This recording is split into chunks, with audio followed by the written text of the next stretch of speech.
O paradoxismo foi refutado? Olá, sejam muito bem-vindos agora nesse novo cenário para a gente finalmente, depois de uma grande delonga por conta de percalços que foram aparecendo pelo caminho, finalmente apresentar aqui a nossa finalização da série Paradoxismo Versus. Essa série aconteceu porque eu publiquei um artigo onde eu proponho ali essa postura metafísica, o paradoxismo, e aí eu conversei com alguns amigos mestrandos e doutorandos para a gente ter essa série de conversas tensionais, justamente para colocar as ideias ali desse artigo à prova, né? E o que vem à mente de mais interessante depois, né, em retrospecto, é pensar justamente nisso que eu falei no início do vídeo. Será que agora, finalmente, o paradoxismo se revelou como uma farsa, como algo que não serve para nada, que não é original, que não tem nada para oferecer? Será que foi isso mesmo? Não, isso a gente pode responder com bastante tranquilidade. O que ficou claro no decorrer dessa série de conversas foi justamente o fato de que o paradoxismo apresenta nessa perspectiva metafísica, em que coloca o paradoxo como arqué da realidade, mas um paradoxo que é autorreferente e que, portanto, consegue se colapsar. Toda essa ideia consegue nos levar a lidar com o problema do mundo, com o problema do monismo e do pluralismo, de uma forma que as outras teorias que estão em voga não conseguem.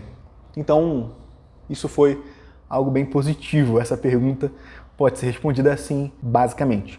Mas então o que a gente está fazendo aqui? Né? Se não foi refutado, qual que é a graça? A graça, me parece, é a gente refletir um pouco sobre alguns pontos relevantes que foram sendo apresentados e que apareciam e reapareciam nessas conversas. Eu trouxe 3 pontos, né? 2, na verdade, são esses que apareceram várias vezes, e um é o que eu fui desenvolvendo enquanto esses debates aconteciam. Qual o primeiro ponto? É o da arbitrariedade. Tem um amigo lá no grupo Assemblagens, esse grupo é coordenado pelo Otávio Maciel, né? E esse amigo acompanhou toda a série dos debates e sempre que era mencionada essa questão da arbitrariedade, ele comentava, poxa, fala mais sobre isso aí, ou, enfim, sinalizava o fato de que tinha aparecido e que ele estava achando aquilo intrigante, interessante. A arbitrariedade foi levantada primeiro, se eu não me engano, no debate com o Matheus, porque eu falo no texto que é interessante a gente não cair na arbitrariedade vinculada aos primeiros princípios, ou seja, você escolher um princípio que regule tudo e, nesse processo de escolha, cair na arbitrariedade. A questão parece ser que todo princípio é, em alguma medida, arbitrário. E o problema da arbitrariedade está vinculada à ausência de justificação. A gente vai lá para os céticos antigos, né? Qual que é a grande questão de você cair numa arbitrariedade? É o fato de você não conseguir justificar a sua posição e ela se tornar, então, tão relevante quanto qualquer alternativa que compita com ela. Porque você não tem como justificar a sua escolha, né? Não tem como você robustecer a sua postura como mais interessante do que a outra se você não consegue justificar. E aí, o que eu falei com o Matheus é que eu acho interessante a gente pensar no paradoxismo e em qualquer postura que defenda algo que transpareça como verdadeiro, como contingente. E a gente tem que, então, diferenciar contingente de arbitrário. O que é algo arbitrário? É algo que eu não consigo justificar o porquê de eu ter escolhido. Agora, o contingente é aquilo que poderia ser diferente. E, de fato, as palavras escolhidas para a gente concatenar isso que ficou conhecido como paradoxismo, aquilo que a gente usa como principal base, né, os filósofos que a gente toma como referência, tudo isso poderia ter sido diferente. No entanto, o paradoxismo tem alguns compromissos de base a partir de uma análise geral daquilo que aparece como constante na história da filosofia e afetando os sistemas, mesmo que a despeito deles, sabe? A gente pode pensar o seguinte: um sistema filosófico pode dizer que não está nem aí para a verdade, mas no fim das contas, ele acaba tomando algumas afirmações como se fossem verdadeiras. Ele fala que não está tomando mão da verdade, mas o conceito que ele coloca para substituir, ou o vazio que ele deixa para a verdade, entre aspas, acaba ainda assim tendo uma função muito próxima à da verdade. O mesmo vale para ontologia, para metafísica. Uma postura pode dizer que não é metafísica, que não tem compromissos metafísicos, mas no fim das contas, para que aquela postura consiga lidar com os objetos com os quais ela lida, é necessário que esses objetos tenham certas condições de possibilidade que a comprometem, né? Compromete essa postura com algum tipo de metafísica, por mais que não esteja elaborado. E a mesma coisa vale para contra-argumentos. Existem alguns contra-argumentos que são sempre passíveis de serem levantados e que parecem, portanto, afetar todo tipo de sistema filosófico, e que quando você não consegue resistir a esses argumentos, dar uma boa resposta a esses argumentos, eles acabam colapsando o seu sistema. Alguns desses argumentos são os modos céticos. Os modos céticos são levantados contra qualquer postulação filosófica positiva que queira se colocar como tendo encontrado algo que é verdadeiro, algo que é o caso e coisas do tipo. Um desses modos, né, uma dessas artimanhas céticas, é você fazer uma petição de princípio. Você pensar aquilo que está sendo colocado como a base, como algo que precisa de uma base por si só. Então aí você vai num regresso ao infinito. Ou você pode cair numa circularidade. E a circularidade tem o defeito de uma coisa ser a sua própria causa, e isso é meio que dizer, isso porque isso porque sim. E um outro problema é a arbitrariedade. Existe um modo cético referente a isso, no sentido em que eu simplesmente paro e não admito que aquilo seja questionado ou coisa do tipo. Tudo isso está sempre presente na história da filosofia. E quando a gente tenta, então, responder uma pergunta, a gente precisa tentar detectar aquilo que é constante, que transparece como necessário nas postulações filosóficas. Portanto, mesmo que a articulação do paradoxismo seja contingente, ele lida com problemas que não são tão contingentes assim, talvez sejam necessários, e mais do que isso, ele lida com esses problemas de modo a que aquilo que ele está oferecendo não se configurar como algo injustificado. Porque ele está justamente tentando lidar com o problema de você ter uma totalidade, um conceito que tudo abarca, que tudo governa e que, portanto, fecha uma espécie de totalidade, com o problema da multiplicidade, do pluralismo e do monismo.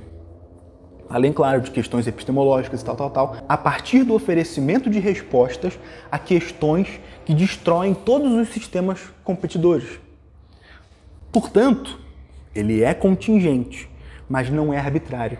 E essa diferença é crucial. É claro que, se ficar claro que ele não consegue se justificar na instância que ele quer, vai ser possível caracterizá-lo como arbitrário, mas, por enquanto, isso parece que não se sustenta. Então, essa é a diferença de contingente e arbitrário, e é por isso que me parece que o paradoxismo é contingente, mas não arbitrário. O segundo ponto é o da lógica. Algumas vezes, eu não sei se todas as vezes em câmera, mas algumas vezes me colocaram essa questão: por que você não formula um sistema lógico em que as ideias do paradoxismo apareçam formalizadinhas e tal? E eu tenho uma resistência a fazer isso por conta da ameaça do logicismo enquanto uma postura metafísica. O logicismo, como uma postura metafísica, postula uma espécie de domínio da lógica sobre tudo o que existe. No entanto, se a lógica e os seus princípios governam tudo o que existe, então eu não tenho um início paradoxal, um início em que as coisas estão num caos e esse caos, inclusive, se autodestrói, tal. Não, eu tenho um início harmônico, eu tenho um início lógico, bem estruturadinho. Então eu resisto à postulação do paradoxismo enquanto paradoxismo em formas lógicas, justamente para resistir o logicismo e o harmonicismo, como eu chamo, que vem junto com ele. Justamente porque, se eu estou falando que está tudo em paradoxo, mas no fim das contas esse paradoxo é regulado por uma harmonia, eu entro naquela adição ad hoc em que os meus princípios primeiros estão em contraste de maneira irreconciliável. E esse contraste, o Whitehead, por exemplo, chama de incoerência. O meu projeto filosófico, o meu sistema, se tornou incoerente. Eu não quero que isso aconteça. Então, eu tenho essa resistência à lógica, no entanto, isso não significa que a lógica não faça parte do meu sistema e nem que eu não possa desenvolver uma lógica para que ela tenha uma função em partes desse sistema, mas enquanto algo que explica o sistema como um todo, eu acho problemático. E é por isso que a gente não tem uma lógica paradoxista e talvez não tenha nem tão logo, né? A gente tem a lógica paraconsistente, para quem gosta de contradição de lógica, mas por enquanto no paradoxismo não vai ter. A gente pode utilizar alguma coisa de lógica paraconsistente, né? Mas uma lógica nossa, por enquanto não. E para finalizar, esse vídeo que ficou já bem maior do que eu imaginei que ficaria, e aí nós temos um último ponto que me surgiu, na verdade, numa conversa fora desse campo dos debates, mas que eu conversei com o Loureiro numa gravação que a gente acabou nem usando. Eu acho que foi na gravação que a gente não usou. Que é a ideia de contradições all the way down, sabe? Contradições espalhadas por todos os cantos. Colocado de outra forma, a ideia de que tudo é feito de contradições específicas que vão se resolvendo e se mantendo, o que gera novas necessidades de resolução a partir das resoluções que são contrastantes e que mantém ainda assim o espírito da contradição. Na verdade, mantém a contradição efetiva, ainda que numa instância distinta da instância da resolução. Em outras palavras, eu não vou delinear isso daqui em muito detalhe, porque são debates bem técnicos, eu estou escrevendo sobre isso e vai ser publicado em breve, mas o que eu pareço estar percebendo é uma espécie de monadologia da contradição ou do paradoxo, onde as mônadas são, na verdade, conjuntinhos de contradição. Não é exatamente uma monadologia. Tem um texto do Shahjar Ben-Susan em que ele reflete sobre o que é uma monadologia e fala sobre várias monadologias. É um livro que ele escreveu com o Jadson, chamado Diáspora da Agência. Bom, lá ele dá uma caracterização que o paradoxismo não consegue suprir, né?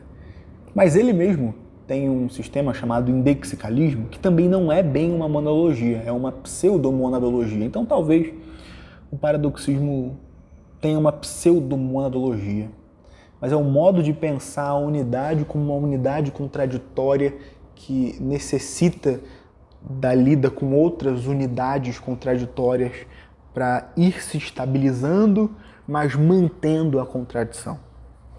Essa é uma intuição que eu achei bastante interessante, até para a gente pensar na resolução de paradoxos, porque a gente tem paradoxos que se configuram como problemas e que a gente precisa resolver. Mas por que a gente precisa resolver esses paradoxos se o sistema em que a gente está é o paradoxismo? Justamente porque a harmonia se apresenta no que eu estou chamando de campo de estabilidade. E a gente consegue lidar nesses campos. E a gente busca por esses campos. E esses campos vão se apresentando e se modificando a partir de uma tensão primeva vinculada ao paradoxo do paradoxo, e etc. Eu achei isso muito interessante, eu estou escrevendo sobre, mas não vou me delongar muito. Esses são os 3 pontos, então, que eu achei interessantes da gente pensar mais um pouco sobre. A questão da arbitrariedade, a questão da lógica e uma monadologia ou uma pseudomonadologia paradoxista. É isso, meus queridos. Eu agradeço para quem acompanhou a série Paradoxismo Versus. Os debates estão aí no ar e mais séries virão para quem quiser continuar nesse contato com a virada realista. Até a próxima!